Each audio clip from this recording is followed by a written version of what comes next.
কিয়ামতের আগে সবচেয়ে বিপজ্জনক ফিতনা।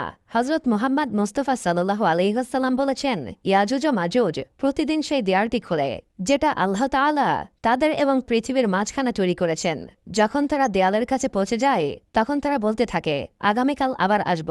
কিন্তু পরের দিন সকালে যখন তারা ফিরে আসে তখন দেয়ালটা আগের মতোই শক্ত থাকে। তারপর একদিন তারা বলবে, ইনশাআল্লাহ আগামীকাল এটা শেষ করব, এবং পরের দিন সকালে সে দেয়াল ভেঙে ফেলবে।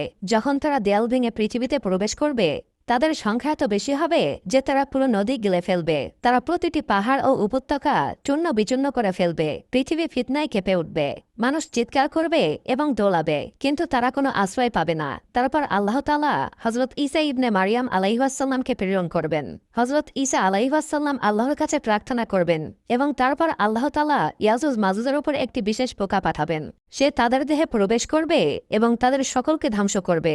যখন এই ধরনের ফিতনা সমগ্র বিশ্বকে নাড়া দেবে তখন কেবল একটি জিনিস এটিকে রক্ষা করবে, হজরত মুহাম্মদ মুস্তাফা সাল্লাল্লাহু আলাইহি ওয়াসাল্লামের জীবন, আল্লাহর প্রতি প্রকৃত বিশ্বাস এবং অন্তর থেকে প্রার্থনা।